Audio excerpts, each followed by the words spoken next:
عيد مبارك دمانتين waxaan rajaynaynaa in si farxad leh aad kula ciidaysiin dhammaan fadiladiina Tabarak ICT waxay ka shaqeysaa inta ugu badan wadamada East Africa haddaba waxaan isla fiirin doonaa meeqa luqadood ay ciid mubaarak ku dhigi karaan injineeradeena Eid Mubarak to you all. May this celebration bring you closer to your loved ones.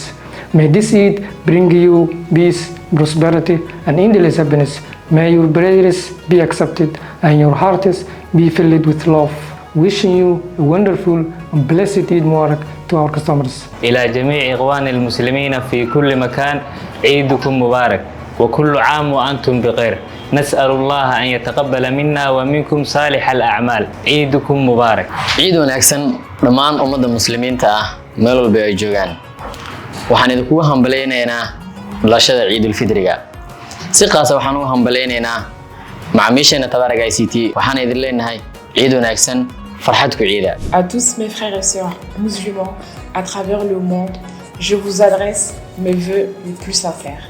Que Dieu accepte nos prières, nos jeûnes et nos actes d'adoration accomplis dans ce mois béni de Ramadan et qu'il nous comble de paix, de bonheur et de prospérité et qu'il nous permet d'atteindre le prochain Ramadan dans la sérénité, Inch'Allah. Eid Mubarak à tous. Ndugu Waislamu popote pale mlipo, natakia Eid njema. Mungu atakabalia somo salani ibada zetu katika mwezi mtukufu wa Ramadhani. Pia Mungu atajalia amani na fanaka katika mfungo ujao. Inshallah Eid Mubarak. Dunyadaki hatarafta alontum musliman kardeshlerimiz Ramazan Bayraminiz Mubarak also dears. Buona festa delle Eid. Ti auguro un Eid pione di gioia, pace e felicità che questa giornata speciale porta benedizione tu Allah, tua famiglia, che Allah, che la gente le nostre brighiore, la gente bongetta, bristriore e sonorità. Ciao.